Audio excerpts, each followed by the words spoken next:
All right. Today I want to talk to this guy, a good friend of mine. His name is MC Chaz. MC Chaz, I want to talk to you and I want to reply to a video of yours that I watched.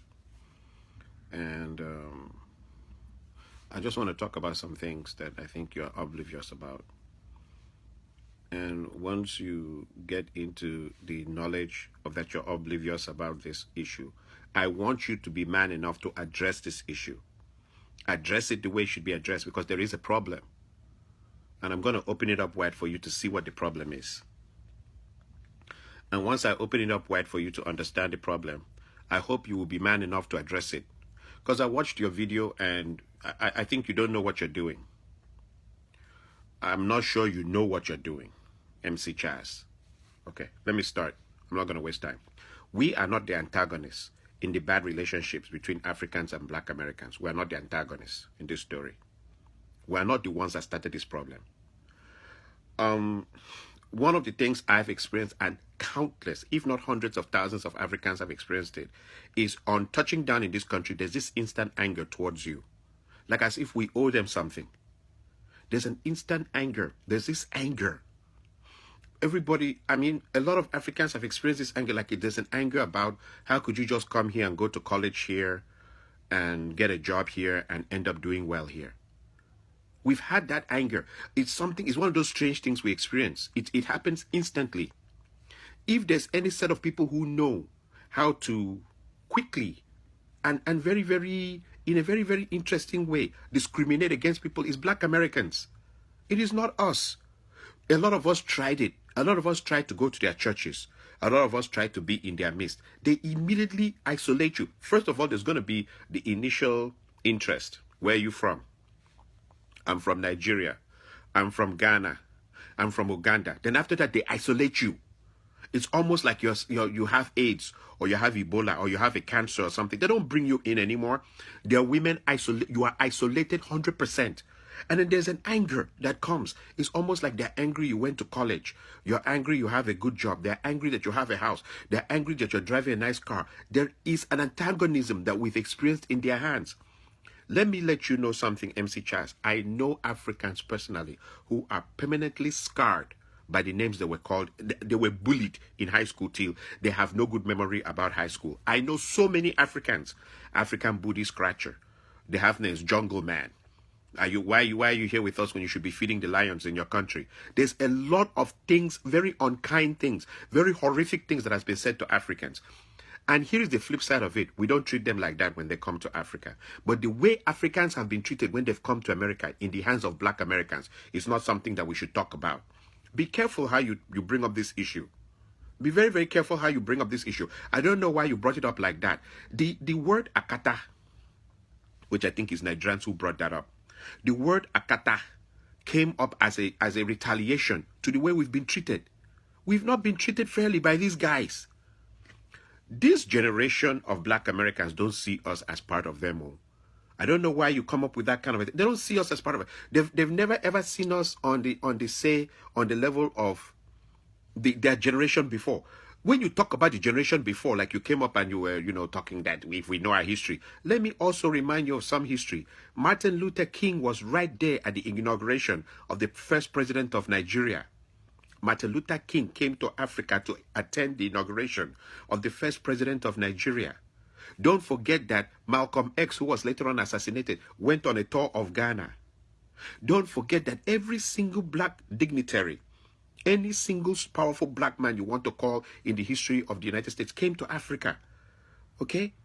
There was a heavy communication between Africa and the Black American community in the past by the very people who was looking for freedoms. What happened with this generation? This generation doesn't see themselves as Africans, don't even want to be associated with us.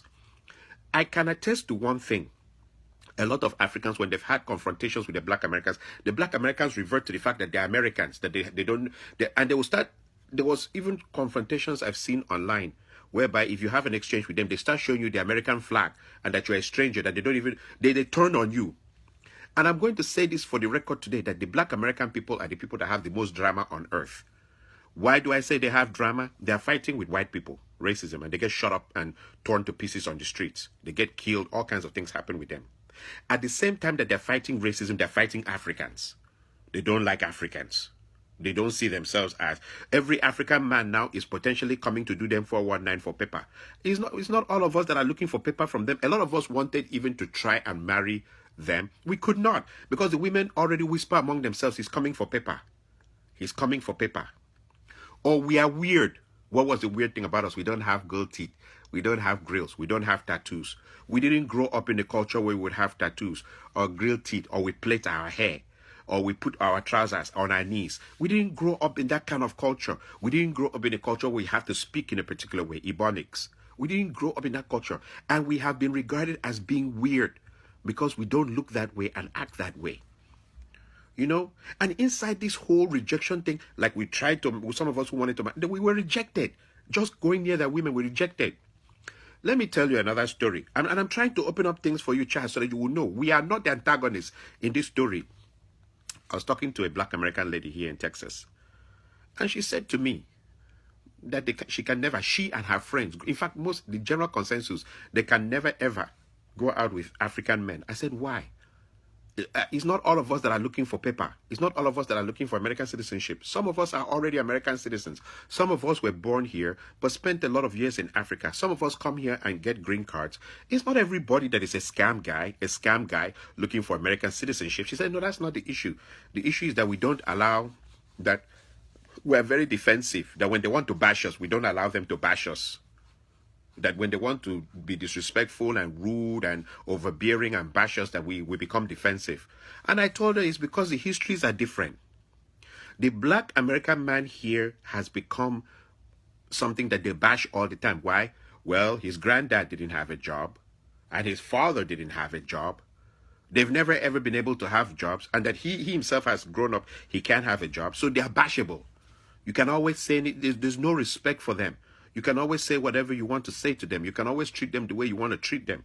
We don't come from that culture. In our culture, my granddad had a job. My father was a professor at the University of Calabar. I myself have a job. So you don't talk to me like that.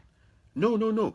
You know, because here, when we came here we came and saw the culture where you can address men anyhow, but men must be careful how they address you. You can treat men like trash, but men must be careful how they treat you. You could do whatever you like to do with men, but they must be careful. You must be careful how you handle them. And African men don't play that. No, it is fair game. You give me respect, I give you respect. You treat me nice, I treat you nice. You talk to me beautifully, I talk to you beautifully. But that thing of we are bashable, you can talk to us and destroy us and bring us down and really, really tear into our self-esteem. We won't let you do that. And because of that, oh, don't date African men. They're controlling. They're domineering. And, you know, they're not worth dating. Look, the antagonism we've had from black Americans is not us that started it. I don't know why you brought up that case.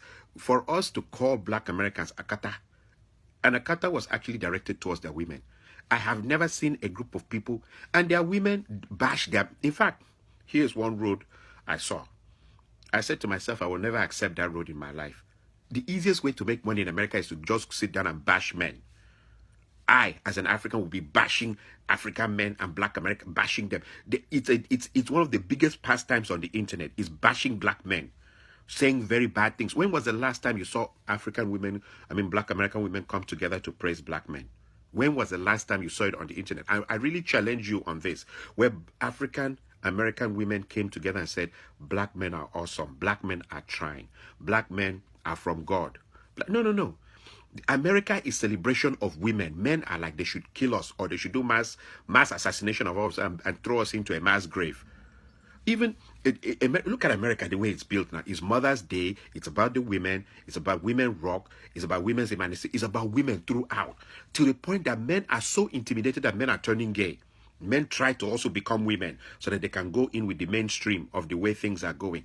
We African men are not like that, and the black American women reject us because we don't allow them to tear us into pieces. We are not the antagonists in this story. We are not. What is the angle when we drive nice cars and when we are doing well and when we go to school? And yes, the most educated demographic in the United States is the black race, courtesy of Nigerians. And the black Americans can't stand it. And then you came online to come and talk as if we're the problem here. We are the ones who started it. This is not the generation of people, of the leaders of the black American community who were so interested in Africa. This is not the generation that Stevie Wonder came to Africa to come and play music. This is not the generation of the Rumble in the Jungle where Muhammad Ali insisted that he must fight George Foreman in Zambia. Defend his title. He wants to defend his title in Africa where he comes from and beat him as an African. This is not that generation. This is a different generation entirely. This generation, anytime you have a problem with them, they even revert into the Trump code. They'll start telling you that you're an immigrant. You should go back to your country, that they're Americans. They revert to the Trump code. Trump code is anything that is not from your area or has an accent. Get it out of the country. Black Americans have reverted to the Trump code on us. But then they turn around and the white people are shooting them. And then inside the same demographic, they have drama. Their drama big old. White people shoot them and kill them. And they're dealing with racism. At the same time, they hate Africans. They're dealing with Africans or all other immigrants. They hate other immigrants. And at the same time, their women hate their men. It is too much drama. And they will never turn around to say, okay, for example, African women, black American women, who do they listen to? Who are they accountable to? It is in this country that I see as pastor will come and beg the women, I beg you, please. I beg, if you can only be submissive, I beg. Do it as you are doing it to God. Don't do it as you're doing. They have to twist stories to have black American women agree with their men. And then the black American women, they are so vindictive. They'll get up and go and follow white men, like to revenge on their men, when the system was designed to destroy their men. Black American women, of all their education, one of the educations they forget is that the system was designed that their men should not have jobs. Their men should not have jobs. The men could not have anything in this country. This country, the men were totally destroyed. And then the women turned on the men. Like, oh, you couldn't get a job to bring me money to pay the bills. You couldn't do this. The African family was destroyed. It is of recent that they are now telling these women so that all the child support that was designed, everything that was designed to destroy the African family. And still upon that, they still don't get it. This is the only country I've seen 27.9 million women single. Why? Because they have this thing about their men. It shouldn't be so. Here's the thing that blows me about black African women. Today I'm going to really give it on to you. They will rather stand naked on the internet than to be with their men. It is all about, and African women are adopting it too. They'll stand naked on the internet. Then when you say to them, why are you doing like this? They block you. That is Africa. That is typical black African women. African American women. They're just like, they're out to hurt you. You know, like, see me naked, but don't come near me or I'll stab you or shoot you. I'm walking in front of you, but don't talk to me because I'll stab you or shoot you. Plus, all their men are potential pedophiles. They accuse, if there's any crowd of people who have brought down their men, it's African American women. Their men are all potential pedophiles. Their men are all potential rapists. Their men are all potential this. Their men are all potential negative things. I am challenging anybody. Bring me an article where black American women are praising their men. Bring it to me. I'll give you $10 or $20. In fact, you know what? I up it for $50. That black American women are saying good things about black men. They have nothing to say. They have nothing to say. Even down to, okay, let me tell you wickedness. I want to show you an example of wickedness. The natural mechanism of mankind, of men, as we're sitting here, is attraction to women. But what do you say about a woman, her mental capacity, that she activates the attraction and is waiting for you with a gun? You're attracted to me. You're thirsty and shoots you and kills you. You're thirsty nigger. Thirsty nigger. She attracts and you see a lot of them. They operate on the same way, even on the internet. You see them on the internet. You see them in the society. You see them. It's in America. I came and saw that thing. In Africa, if a lady is attractive and she's beautiful and she's walking, she really enjoys the idea that you called her, hello, hi, you look cute, fine girl, and all that. If it's too bad, you know, she can say, no, I don't want you. But she will want someone somewhere in the story. She will like someone somewhere in the story. Some other guy may say, and she'll say, okay, I like this guy. I'll follow him. It's when I came to America that a woman can be looking very beautiful or so, but it's a trap set to harm men. It's when I came here that I saw that thing. You look fine or so, oh, where is the police? Where is the police so that they can come and catch you? Or if she can pull out a gun and shoot you. If she can shoot you with a gun. It's when I came here that I saw that thing. They activate the attractiveness to hurt men. Like they are sick people. There is a lot of black American women that are sick. They are sick. They are sick. They are sick. Let me point out another reason why I say this. So I'm going to show you the issues they have.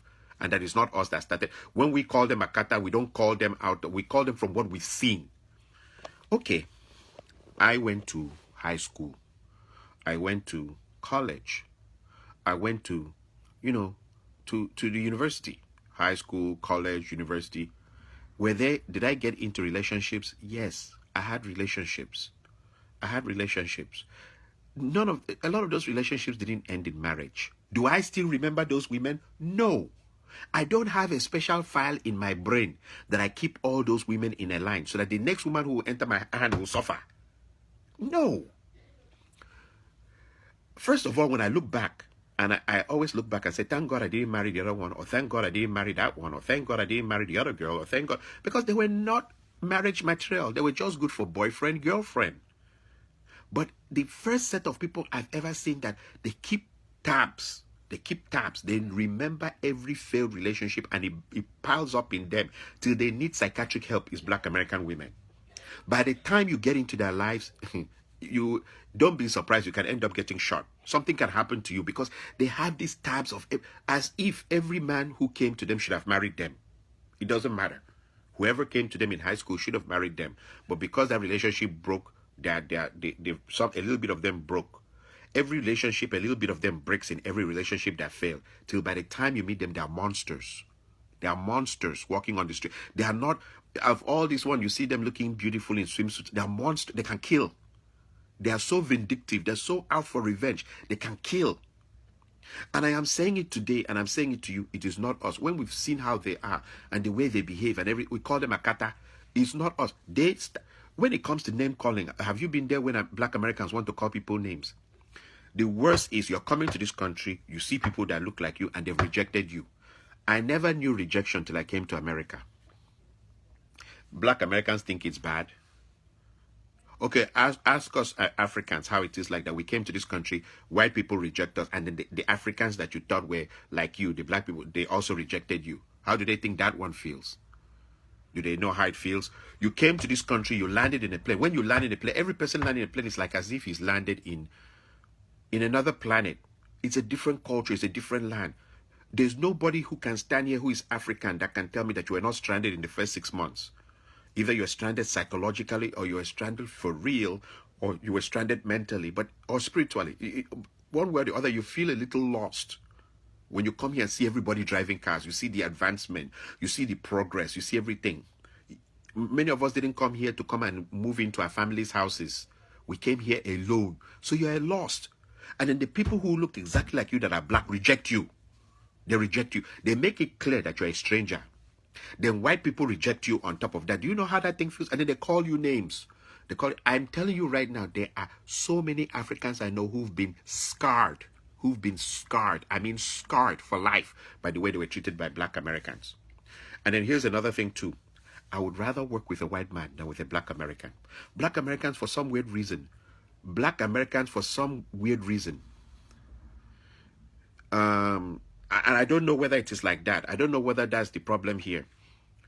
They go after you in the workplace. Look, I know so many African women who've complained to me about that. I have a new supervisor in the nursing home. She's after me. She's going through my files. They go after you as if, well, you don't deserve to come here and work.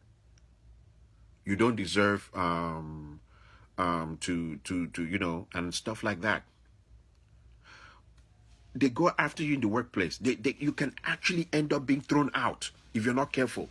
Look, what am I trying to say? I'm trying to say that when it comes to black American people, okay, it's not been easy. It's not, they should not act like we're the antagonists. We're not the antagonists in this story. We're not the ones who just came all the way from Africa to come and oppress them or to come and disrespect them or call them Akata. No. That word calling Akata has actually been in response to the way we've been treated. And I'm saying this not for my sake, because I've never called a black American to their face Akata. I've never done it. But I'm talking in defense of those who've done it. Black American people are the most... Have you finished with discrimination from black? They will discriminate, and they for some weird reason, while the white man is shooting them, when they come to deal with us, they revert. They make it clear that they're Americans. Meanwhile, the white people is shooting them. They make it very clear that we are not from Africa. We have no business with you, and that we are Americans. And I've had encounters recently on the internet in which it's almost like you're talking to a Trump sub. They make it clear that we're here, like, get out of here. In fact, they use the Trump language on us. They use the Trump language. And you're saying you're tired, and then you, MC Chaz, you come in and say you're tired of the fight, like we started it. We're not the ones who started this fight. African Americans have drama. They fight Africans, they are fighting white people, and their women are fighting their men. They fight all over the place. They're fighting everyone. There's no peace in them. Peace no day. They no get peace as they do so. Peace no day. So this one where for example, the expectation of how men should be, they will come and bash you. They will talk down on you, and in their real men are the ones who just keep quiet and sit down there, and they will talk and mess you up and actually tear into your self-esteem. They'll tear you down. And when they finish that, then okay, then now I finished exerting my influence or my domineering power on you. Now it's time for you to take me out to a very fine dinner. And then after that, take me shopping and buy me nice clothes and take me for a holiday in France. It doesn't work like that for African men because we don't have the same history as the black American men. We don't have the same history. Black American men are bashable. And I'm sorry to say this, because the history has been that, according to the black, they don't have a job. They never respond. They always have blame for their men. There's so many, the men are always cheating. Look at like the one on the internet that became one of the biggest mantras, cheating. As if they themselves don't cheat. Can you follow black American? I have watched, there was one study I watched in which the women are always cheating. The women are always cheating. Women always, black, if there's any set of people who, they did it till it became something that even African women started imitating. African women have grandfathers who were working. They have their fathers who were working, put them through university and put them through NYSC and everything. They had everything for themselves. They didn't have the kind of upbringing. There was no super divorces caused by economic wranglings or economic emancipation. Like for example, the kind of economic manipulations by white people on the black American family. We didn't have it in Africa. They will manipulate till they split the family. There was a time black American women couldn't qualify for welfare unless they drove the men out of the house. The man in the house rule in New York. The man in the house rule became a common rule everywhere. If you went and told them you had a man in the house, you couldn't qualify for welfare because you assumed he should have a job. But the society made sure he didn't have a job through racism. So therefore, the women will come and be angry with the men and fight the men and do even just almost to kill the men to get them out. Then get them out and go and get welfare.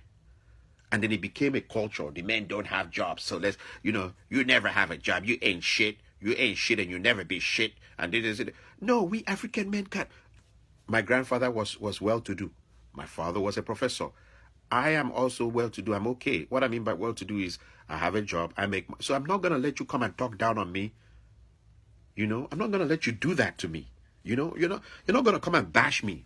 And I was asking one African, what has been, he married a black American woman. What is it? He said, well, when they want to start, they'll tell you, why are you being so defensive? Shut up and let me go through you. Shut up and let me take you down. And he will keep quiet and say, you ain't shit, and and you just talk him out, just tear you to pieces. We don't take that. And then because of that, a black American woman told me, me and my group of women, a lot of us here, general consensus, we don't date African men because they don't let us to deal with them. MC Chaz, this my reply, or this video I'm replying to you, is based on that video you made. We are not the antagonists in this story. We're not the ones who started the problem. We're not the ones who started the fight between Africans and black Americans. We're not. And this is not the generation, the earlier generation that you're claiming they are the ones who got freedom for us in America. We should respect them. We should better be careful with them. That generation, Martin Luther King came to Nigeria for the inauguration of the first president of Nigeria.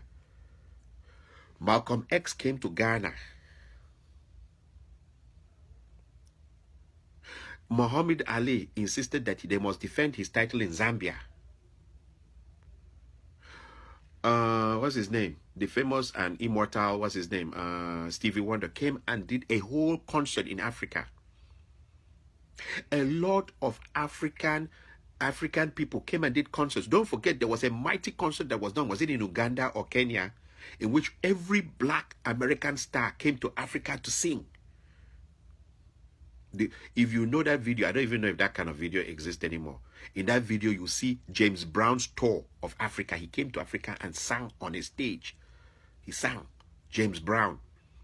I feel good. I feel and then the other guy, I've forgotten the name of the other guy that sang some time in our lives we all have pain. We all have sorrow. They all came and sang in Africa. This generation is not that generation. They don't want to even identify with Africa. And if we go close to them, it's either we have Ebola or we have AIDS or we're trying to scam them to get paper. We're trying to scam them to get paper. Look, it's not us. It's not us that started this problem with them. So when you come in and you're trying to, like in that your video, it's like you're trying to call us to order over them. No, don't try to call us to order over this now. That's right, Fred and Missy. Thank you very much. Zaire, 1974. They came and sang. They came and sang. That generation always came to Africa to come and flow with us. This generation, if you have any kwata today, what I mean by kwata is like a problem. Like a little problem, they immediately begin addressing you like Trump. You should get out of the country. Go back to where you came from. You know, we are Americans. And they show you the American flag. It's like they show you the flag. They start showing you the flag to your face. And these are supposed to be black Americans. Black Americans. And for some weird reason, here's the thing. They don't want to be associated with Africa, but they claim with full energy the name African American. I don't get it. They don't want to be. They make it clear to you, we are not from Africa, but we are African American. What does that mean? What's the meaning of that? I don't get it too either, because I'm educated enough to know that if you claim ancestorship in a place, you're from that place. So they will tell you to your face, we're not from Africa, but we are African American. We're not from Africa. We don't have anything to do with you African booty scratchers. We don't have anything to do with you guys, but we are African American. So that African, what is it? Or it's just something to make you feel special. And they have this anger like, you guys who are the original Africans, you know, go back to your country. So in the end of the story, let me get one thing right. Let's get one thing right. I don't care about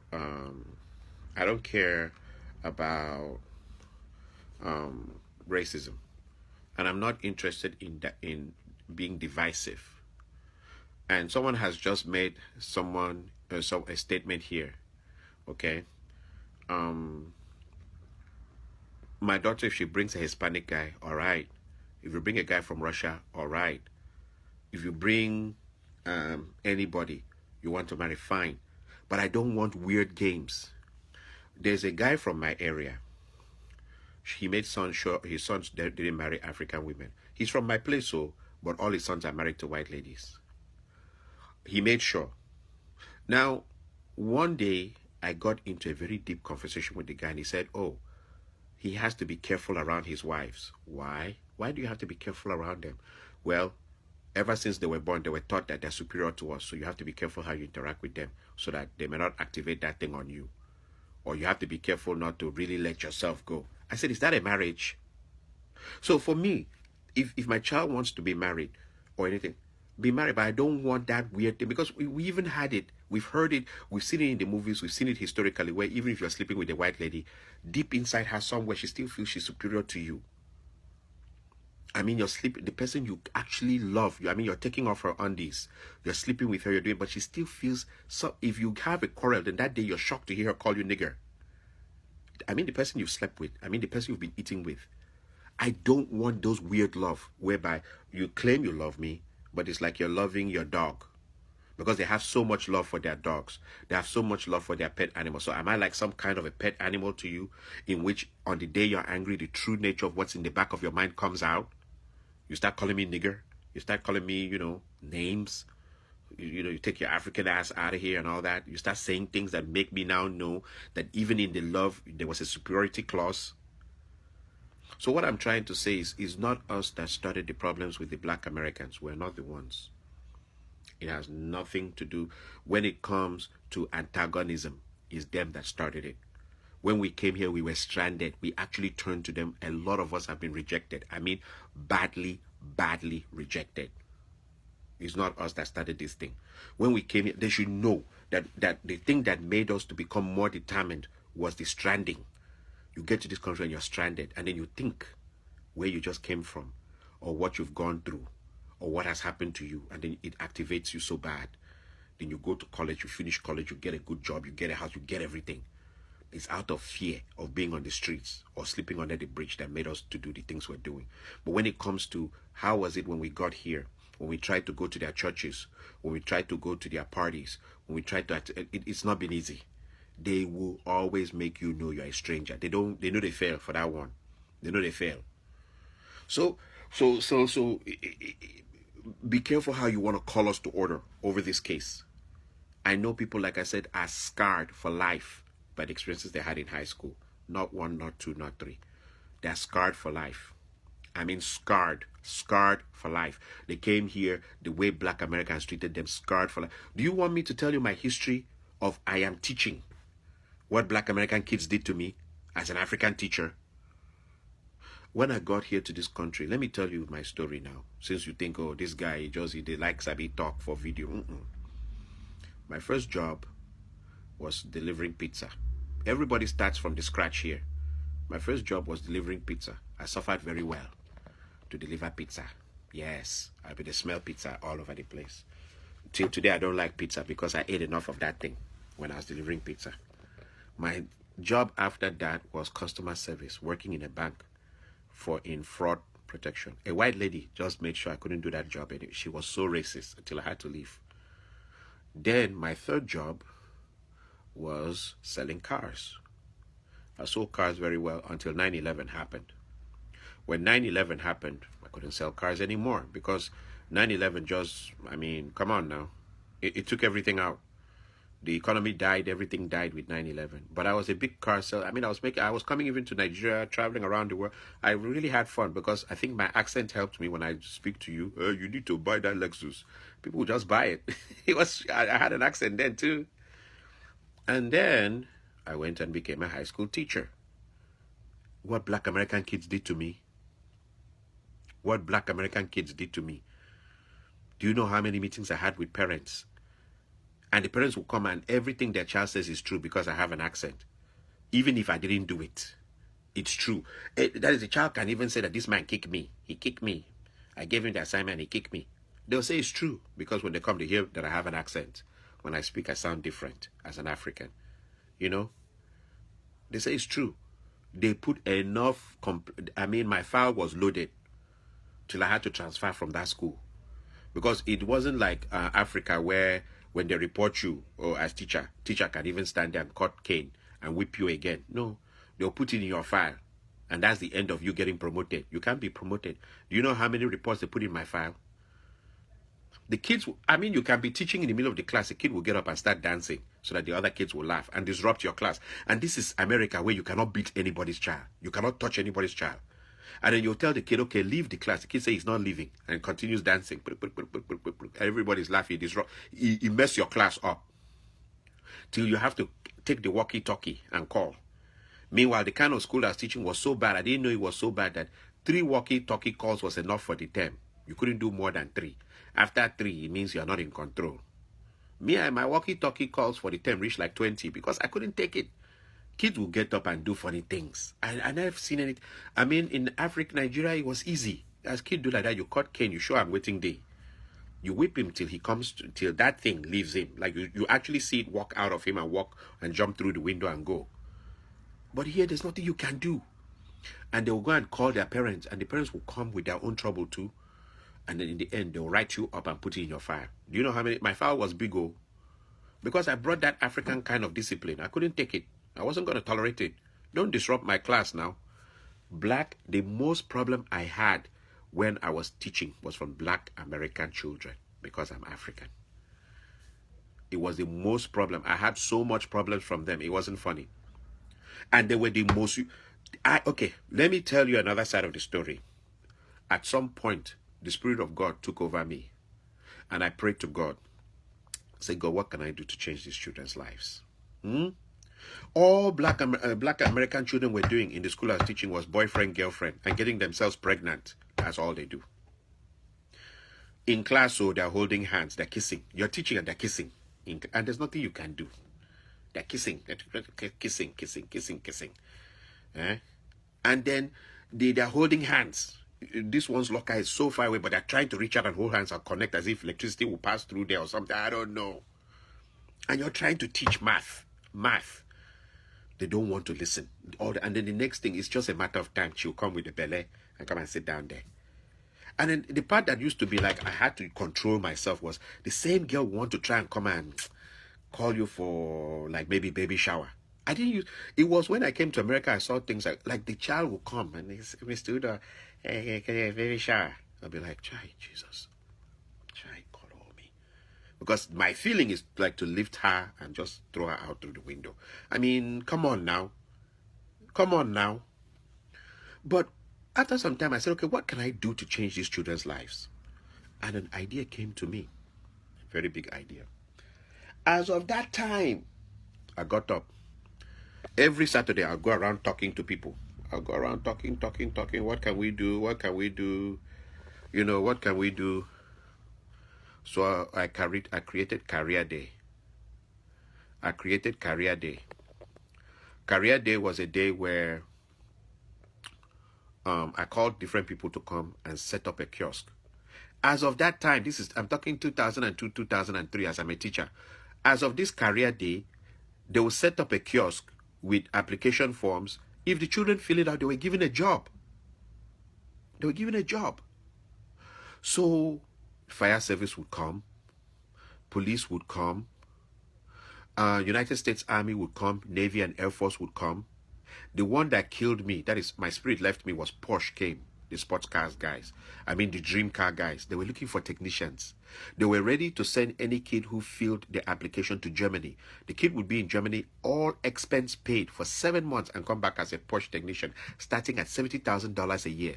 I'm telling you, all the black kids dodged everything I kept there. They dodged it.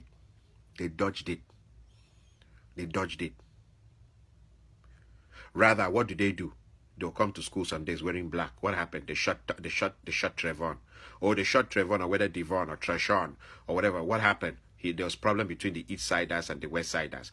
Who are these East Siders and West Siders? Gangs. What makes you call this side East Siders and the other side West Siders? Just a railroad track that cuts through the neighborhood. The railroad track that cuts through the neighborhood. One side, on the other side is now the East Siders. This side is the West Siders. They shoot and kill themselves. East side, that person cross railroad track, go get girlfriend for West side. People don't die. Person for West side cross over, go pick up East side, that side, person girlfriend, or you go shoot person or whatever. Or you even go buy hamburger for West side when it be East sider, you don't die. You know, look, it's not us that started this thing. We came and saw a lot of things here. It's not us that started, and they're acting like we're the ones that came and hated them. No. They gave us a lot of hatred. Don't do that to Charles.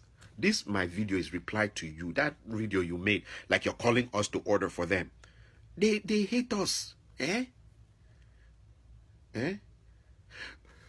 me give you another thing. Okay, as we did so, I want to show you the average black American thinking and our thinking. Okay. A black American will put on all these girl teeth. Tattoo full in body. He plait in hair. Then in trousers, he wear them for his knees. Trousers reach in knee. You see in pants, everything finish. He dey waka like say, the trousers, they no gree sell them the right size. Okay? He could do all these things finish. Okay? How can he get a job? Then we who came from Africa will dress in shirt, tie, trouser, shoe, everything. We go and get it. And they're angry with us. They'll turn and hate us. They're angry with us. They hate us. Okay. We go to, okay. Is it today? Didn't we come to this country to see all this nursing school? How could it end up to be that the nurses, the most nurses in America is Nigerians? Didn't they see it too? Their men will not go to nursing school. Their men will go and do deal on the streets and get shot to death by the police or put into prison. One in every 3 men, black person, is in prison. Translating as, is it about 25 million men or how many men? To the point that it creates this artificial scarcity as if there's no men to marry. Is it our fault? Look, and then if we go to school or we get a job or we do everything we can, they hate us. No, don't talk to us like as if we're the ones who started this issue. We're not the ones who started this issue now. We're not the ones who started this issue, for crying out loud. We're not the ones who started this issue where black Americans hate us. What are they hating us for? What did we do to them? And now we have AIDS or we have Ebola, or if we go near the women, we're coming to because of pepper. Or every Nigerian is a 419. We're all doing 419. I mean, it's not us that started this hatred thing. They started the hatred thing, and then when it got out of hand, now they're acting as if they were the ones who started it. They too get drama for their I'm repeating it again, and I know I'm repeating myself. They too get drama for their midst. They hate white people. And then inside the white people that they hate black Africans. And then inside there, women hate their men, which our women started imitating. Our women, anything that comes from here, our women must imitate. Our women started imitating that too. They hate their men. And then in anger of their men, they will turn around in revenge to go and sleep with the white men who are shooting their men. They're going to be with the white men who are shooting their own men. There's too much drama among them. Too much. So it's not us that did this thing. And I'm going to end this video because it was a short video to answer to you, MC Charles. You need to really address this thing the way it started, the way it went. This generation doesn't believe they have anything to do with Africa. This is not the generation like Martin Luther King, who attended the inauguration of Dr. Nnamdi Azikiwe, first president of Nigeria. This is not the generation of Malcolm X, who went to consult with Kwame Nkrumah in Ghana, who later on became assassinated here. This is not the generation of where, what's his name, Louis Farrakhan traveled all the way to Africa to go and sit down and talk to Mugabe. This is not the generation that a lot of Africans, old black Americans, went to South Africa to talk to Mandela and to flow with a lot of other people. This is not the generation in which Muhammad Ali insisted that he must have his fight, his championship fight, to defend his title belt in Zaire. This is not that generation. This is not the generation where Stevie Wonder went and did a full concert in Africa. This is not the generation where every black American artist that mattered came to Africa, here to Congo Brazzaville, to come and sing music. And that includes people like, what's his name, Al Green. That includes people like Gladys Knights and the Pips. That includes the Temptations. All these. Go and talk to the old musicians of time. They've all been to Africa. This new generation doesn't count themselves like us. They don't see themselves like us. So because of that, we are the people that have AIDS, Ebola. We're the people that are 419. They don't have anything good to say about us. The thing that used to pain me, though, in this whole story is not even them. They are our women who started imitating them. That we now have the record number of divorces we're having here in America. Our women don't even know the history. That these people's history is different from our history. Our men are not lazy. Our men don't sit at home playing PlayStation day and night. We don't sit at home playing PlayStation from morning till evening. Even as I'm doing this video, I'm just back from work. Okay? You know? And then, I didn't complete the other story. Let me finish the other story. Black American women go around accusing their men. You cheat. You cheat. You cheat. You cheat. You cheat. Okay. They started a show. It was a documentary series or something like that. They started a show where the women who are saying you cheat, you cheat, you cheat, because they are always going around saying that they have nothing good to say about their men, ever. I'm yet to see them say anything, except the man is very rich. Oh, if he's very rich, but if he's not rich, they have nothing good to say about their men. They started taking these women who shout, you cheat, you cheat, you cheat, to go and do them polygraph test. Do you know how many of those women cheat? Akata women, and I'm going to use the word Akata, black American women, do you know how they cheat? Somehow, and like I said, I'm going to repeat it again, somehow, for some weird reason, when they do things, it doesn't apply. But if the man does something, he must be held accountable, like Judas Iscariot. For some weird reason, they can insult, though. When they insult, it doesn't apply. But if the man insults, there's a problem. They can not have a job, but the man should come and support them. But if the man loses his job, he's all done finished. The marriage is pretty much over. They can bash. If I wanted to make money today, it's for me to be online every day talking about how bad men are. They can bash. I will have 3 million women subscribe to me. 3 million black American women. They know how to bash their men. They know how to bash their men. In this documentary, they gave them lie detector tests. Mahabasi. It wasn't a small thing. They don't even allow the lie detector guy to come and announce the results. Fight don't break out. They don't even allow, in most cases, when the guy comes with the envelope, they started fighting. They don't allow me the guy announce the results self. I'm telling you the truth. They didn't allow him to give. They told all these women who are shouting, cheat, cheat, cheat, cheat. The ones who shouted the most, come and take lie detector test. Let's see. Have you cheated? The women won't even allow. When it's time for him to bring that brown envelope to read the results, they start a fight, tear it to pieces. The fight, break the table, break everything in there. And then the man will tell them that everything, as they're saying cheat, cheat, cheat, that they've cheated like 7 times as they're standing here. Black American women. So in the end of the story, my brother, let me not talk too much. There was a lot of hatred directed towards us for no reason. I came to this country. I was stranded initially when I came here. I came to the United States. My story is like a testimony. My dad said, okay, go. I told my dad, give me money. He said, because I was the only son and he didn't want me to go.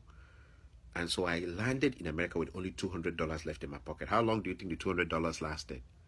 $200, 3 trousers, 4 shirts, and 2 pairs of shoes. That's how I landed in this country. And I worked very hard. I worked really hard to, get myself together. But in the same vein, you come and have hatred. They don't want to have anything to do with you. Black Americans. I met them. I immediately landed. I started college. Quick. College, they isolate themselves from you. Quick. Now, are they all like that? No. There was one Black American guy who I'll never forget. He would come over, check on me. He always used to say things. He would used to say, Clayton. Like, I would hear from other people, them saying that he used to praise me. Like, hey, my brother Clayton is here. My brother Clayton. He was somehow excited about me. And he's the one who linked me up with my ex. He said, I know another African sister, man. You need to link up. You need to date someone. He wanted me to date because he always saw me alone. So what I'm trying to is an interesting story. No, we're not the ones who started. MC Charles, we're not the ones who started this issue. I know people who have been scarred for life. I know people's lives who've been destroyed because they tried to associate with that society, with that group. I know people who've been badly bullied, badly hurt. And look, here's another feeling, and I'm going to end the video with this one feeling. The strangest feeling, and that's the worst feeling. And I don't wish it for those who are back home will never have this feeling. But those of us who are here have experienced that thing. When you go among people and they act like Mumu don't enter. For no reason. They just do that thing to you. It's a very strange, I don't know how to explain it. It's the worst feeling on earth. Like you enter a room of people and their reaction is like, Mumu, don't enter. They don't say it though, but I'm talking about a reaction that is so strong that you can feel it. You've never experienced that thing before. White people's own is you enter and they're like, this thing that should have been under my bed or this thing that should be in chains has entered this room. It's a feeling. They don't need to say it. You feel it. It is so powerful that it's communicated like wireless. It's like wireless. They don't need to say it. You feel it, and they project it. The worst is for you to come and people look exactly like the people back home. They are black. They have the same body shape. Even you can see people in resemblance like your cousins back home. You see faces look familiar, and then those people project that thing on you. It's the greatest blow. They project that thing. Mumu don't enter means like idiot has entered the room or someone who's dumb. Mumu is like idiot, dumb. And Mumu definition, because Emily is asking me what is Mumu. Mumu is dumb to the nth degree, to the 1000 power. That is your dumb beyond dumb, dumber, dumbest. Your even is beyond dumbest. That's Mumu. So mumu is like you're dumb to the point that I can't use the word stupid. You're just dumb, super dumb, super dumb, super stupid. If there's any word like that, like super stupid. And if you've ever experienced it, it's a very powerful thing that you enter a room and people project that thing on you. Like, you know, like, you know, I don't know how to, those who know what I'm talking about know what I'm at. If you're in Africa, you've not experienced it before. You enter a room and people act like this is the most useless person where enter this room. Or this person is stupid, technically stupid. He's technically stupid. And so then you just know not to even interact. When you go in, you just sit down and maybe get a drink and just drink and just keep quiet. You don't say anything. And the few who come to interact are not coming out of a good heart. They're coming out of curiosity. Oh, hello, how are you? Where are you from? You always hear that question. Where are you from? Oh, I'm from Nigeria. And then they ask you, what did you do when you were in Nigeria? And then you say, oh, in Nigeria they say, so what brought you here? Or how did you get here? Or you came all the way from here to Africa? And you say, yeah. They say, Or like the really bad ones is, oh, your English is so good. Where did you learn how to speak English? And then at that point, you're just like, my teacher taught me. I myself have become sarcastic at that point. My teacher taught me. Yeah, we have teachers there. And yeah, they don't play with the lions and the giraffes and the zebras. And no, we don't sleep in the trees. We sleep in real houses. And they're better than the house. I just go ballistic. And they're better than the houses here. Houses here are crappy. You guys don't even have houses here. And also, you guys have roads? Yeah, roads are 9, 10 lanes. And you guys don't even have cars here. We use European cars. These your American cars suck. I just become sarcastic at that point. Because it's just too... why do you always think that we're still living with the animals on trees or something? And black Americans have done that to me. Why do you think I'm living with the animal? Why do you think all of us live like coming to America? No, and some of us have also, in a way, enhanced the nonsense. Igbo people, this is the thing I've been angry with Igbo people about. Are you the son of a prince? Are you the son of a king? No, I'm not Igwe. I'm not the son of... Because it fits into that their African thing of how they see us. I'm a son of a king and there are lions and tigers and giraffes and zebras all over. No, I'm not the son of a king. I'm not a prince in a castle where there are zebras running outside and stuff. Please. Damn. So... And I hope I'm exposing the kind of bias we have. Are you the son of a king? No, I'm not a prince from Africa. I'm not. And I live in a normal house. And no, there are no zebras and lions and giraffes. No, there are not monkeys on the trees. And no, it's not near a waterfall. It's not next to a waterfall. That whole imagination of Africa, like Lion King. That Lion King imagination. Please. We live in cities, normal cities like you guys, okay? All right? So please, my brother, when you come up to warn us about how we've been calling black American people Akata, it's not us that started it. Please. That is all I will submit to this video. It's not us that started the Akata thing. We've been treated really badly by them. This generation of it. I've addressed black American people and they start addressing me like Trump, like you need to go back to your country. And I have to remind them I'm an American citizen, Or they will start saying to you that they can't even hear what you're saying. They're just to hurt you. Oh, the English, this way you're even speaking English. We can't even hear what you're saying. We don't even know what you're saying. And you see, you see the difficulty of being an African man. A black American woman is saying that to you, like, I can't even hear what you're saying. I don't even understand what you're saying. Are you speaking English? And then you come and turn around and your own women are now beginning to imitate them and talking about women's liberation and how they should kick you out of the house and throw you. It's a world of confusion. For no reason. Your own women are now talking about how they should kick you out, throw you away, you ain't shit and all that stuff. And ain't shit. We don't have the history that men have. We don't have the history that men have. Nor do we live in caves. Emily is writing it here. We don't live in caves.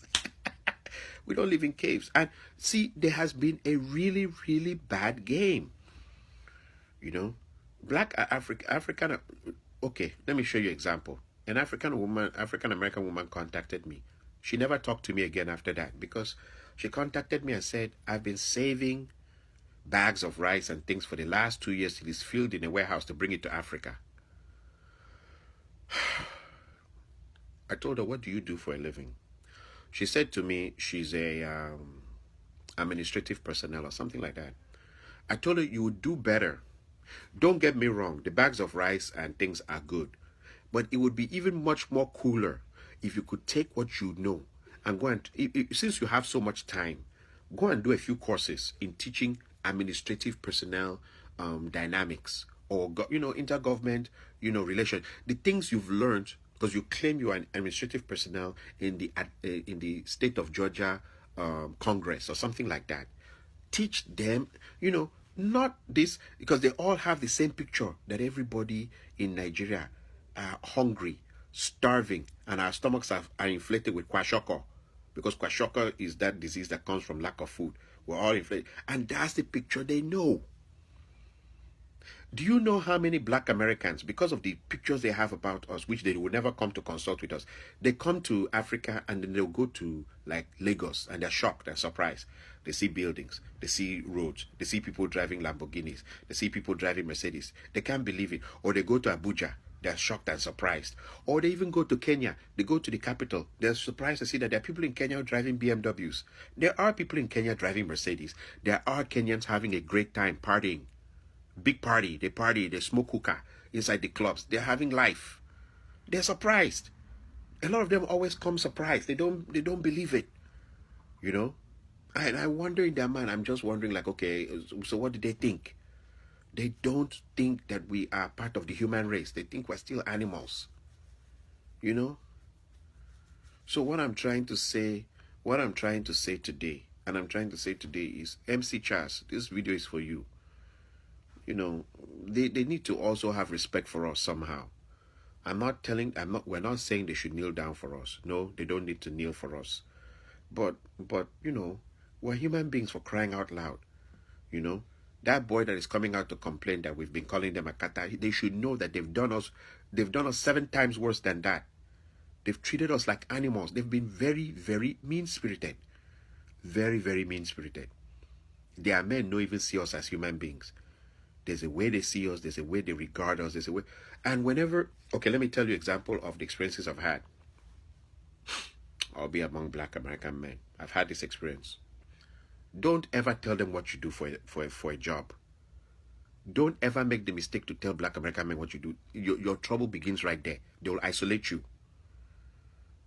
The time I've really identified with them is, I'm sitting with them. So they say, so what's up with you, brother? I said, it's been hard out here. A black man trying so hard to push, through here, and they're like, oh, they just relate with you. They say, yeah, brother. Yeah, I can feel you now. And you say, we're pushing through here, with the police shooting us on the streets, they're shooting us on the streets, and doing all kinds of bad things to us, and, what's up with that Trump thing? And they're all like, brother, I don't know what's up with Trump. Oh my God, that. And they always relate to you are suffering like them. Brother, try to buy a car, just to keep my soul together. I had a flat tire, like, oh man, you had a flat tire, oh man. I had a flat tire, and like I told his sister to just give me some money to change it. You can even lie, self-put. I told him to give me some money to change the tire. They did that to you too. She did that. These girls be tripping over here. Don't tell them you're an engineer and that you live in a certain section of town, and this is what you drive. They isolate you quick. They don't want to have anything to do with you. It's like you're not suffering enough. They don't even know you've suffered and died. They don't even know you've suffered. They don't know. And they think that, no. I will go to their church. I couldn't go to black American churches anymore. Here is the experience I had. You go into the church, you're well dressed. Before I can find a chair to sit down. This is my experience I had in Arizona. The name of the church is called Pilgrim's Rest, the biggest Baptist church there. They look at you head to toe. Immediately they know somehow that you're African. The way you dress, the way you're sharp and clean. They say they can't shift. There's no seat, that they're keeping the seat for someone. I move from there to the next place. Can I sit down here? They'll look at you. No. I'm talking about those churches, typical black churches where they're so full and there's security because you don't know who has a gun. Those are typical black American churches. You will have security there with bouncers, like as if you're going to the club. Like as if you're going to the club. So in that kind of a church, you want to sit down, they look you up and down. No. I'm talking about us who were sitting in Nigeria watching black American films and thinking, oh yeah, man. We're always in Africa, we're like, yeah, man. Yeah, man. We're trying to imitate them. Yeah, man. When we came here, they rejected us straight up. Straight up. They rejected us big time. They don't even see us. I mean, it's just like it's just like we who sing Kenny Rogers back home, country music. If you go into a typical country music concert, knife can enter your stomach from anywhere. It's full of white racists. That is you see, Africa is insulated in the sense of a lot of things we do in Africa, we don't know the implications. I used to have all the recordings of Phil Collins. Here, which African, as a black man, go to a Phil Collins concert, let's see. It's when I got here, I discovered, you can't, as a black man, go and watch a video of a Phil Collins concert, see if you can see a black man in the crowd. But I used to have all the recordings of Phil Collins, all. And I used to have a lot of country music. Dear John, you never speak to me. Dear John. Go to a concert of country music, whether you see a black man there. And knife feed enter inside that concert as the crowd feed the knife feed enter you. You don't know where it comes from in that crowd. A lot of things we do in Africa, we don't know the implications. We don't. We have no idea. Until we leave there and come to the real world where country music is not black music and you're not going to the concert and you may not get in there and come out alive if you're not careful. And then Phil Collins that we used to download or any of these songs, go there, you won't see a single black man in the concert hall. You'll be alone. I don't want to talk my experience. I don't want to talk my experience.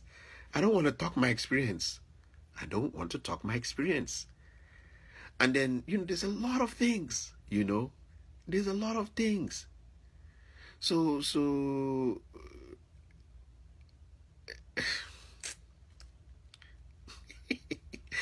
and then we used to sit back and say, yeah, man. Yeah, because we watch, what was the famous movies that made us to identify with black Americans? Class Act, House Party, what other black movie? Menace to Society, all those movies, right? Get here, they don't identify with you one bit. They don't. We used to even try to wear that clothes when we were in Nigeria. We would try to dress up and look like Snoop Dogg. They don't identify with you one bit. One bit. And you think they identify with you. Though most of those movies were shot in the most violent parts of LA called Compton. Go to Compton now as an African, walk around. Hey, yeah, man, yeah, man. Bullet will enter you quick. Very quick. You won't come out alive. Even there's some parts of that. I mean, I'm talking about places that are violent, that colors can get you killed. If you wear blue and enter the area of where the Bloods are, you're dead. And if you wear red and enter the part where the Crips are, you're dead. So, it was that kind of society that we were admiring in Africa. And we thought that was our brothers and sisters. So that wasn't our brothers and sisters. They don't identify with us in any way. So what am I trying to say? We need to be very careful when MC Charles comes and starts talking as if we're the one who started the trouble with black Americans. No, we're not. They rejected us. Big time. Big time. They rejected us, so they rejected us. And we just managed to just survive here. I mean, it's painful enough that you're hated by black Americans and then you're hated by Oyibo, So you just stay with yourself. And then even among ourselves, we're hating ourselves. Africans hate themselves, It's not that easy. So that is some of the things that make us to miss back home. Because back home, at least, you could actually find people who genuinely like you. They genuinely like you and want to come and take you out to go and drink beer and chew fish. It's something we miss. Some of us, we talk about it a lot. Like we miss that thing where you could have guys that you go out and sit down and drink pepper soup with and drink stout, and they really don't have anything against you, and they really don't have any plans against you, and they don't see you, there's just your bone people, your bone parties, and you just chill with them and have a great time, So, please copy. We have to be very, very careful of what we're copying from these guys, because for all that they care, they don't give a damn about us. How many times? Okay, and you know what? Let me ask Africans. If you think these people, how many times have you seen black? It's easier to see Oyibo come to Nigeria than black Americans now. If black Americans identify with Africa the way they should identify, you are not supposed to see space for Nigeria now. Because Nigeria should be the one place that they can go to, and there will be no racism where anybody wants to kill them because of their skin color. Nobody's killing anybody because of skin color in Nigeria. But they don't come there. They don't. Unless some Yoruba guy has really psyched a black African woman, a black American woman, to bring her over there. And still, no be small thing. It's easier to psych a white lady than to psych a black American woman. They don't accept us like that. This lady was talking about bags of rice and stuff that she wants to bring to Lagos to feed the hungry and the poor. And I was like, I told her you need help in Lagos though, to identify the areas where you can get those people, because it's a big city. It's a big thing, and there is the rich and the poor and stuff. And she looked at me like I'm doing her 419, because in her mind it's all bush and jungle, and the Africans will be spilling out of the bushes hungry with cups in their hands and begging for food. So let us just Chas, please, I beg. This video I've said a lot.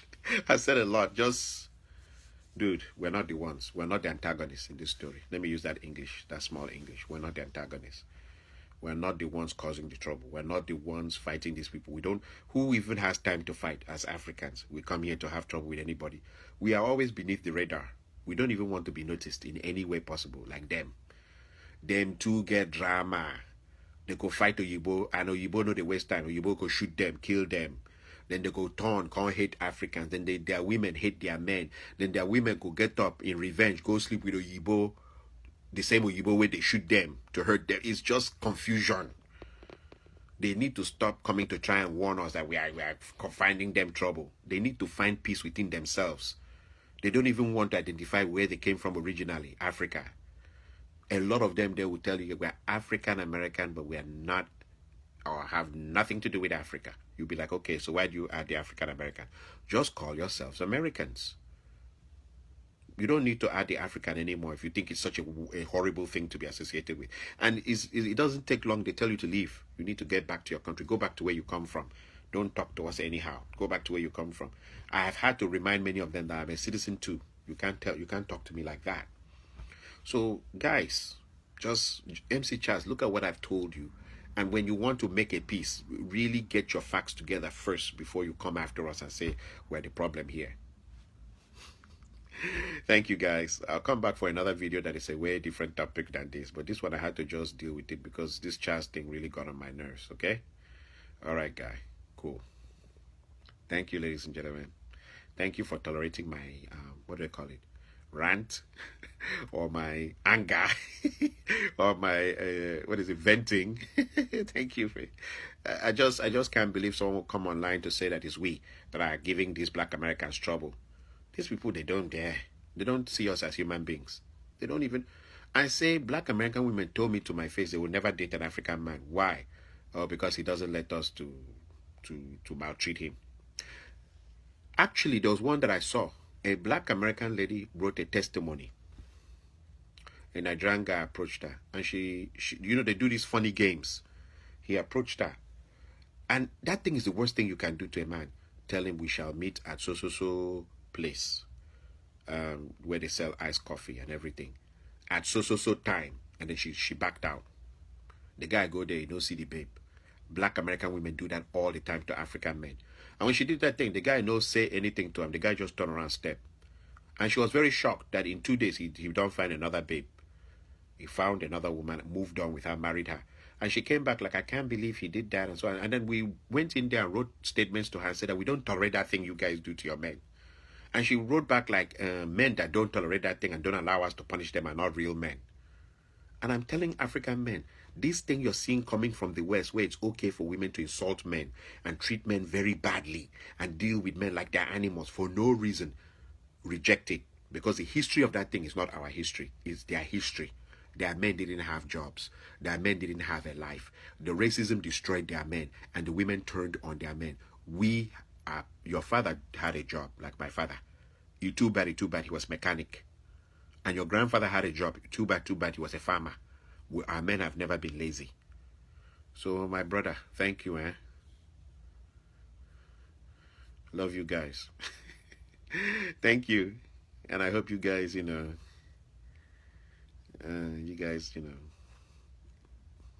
find some truth in what I said.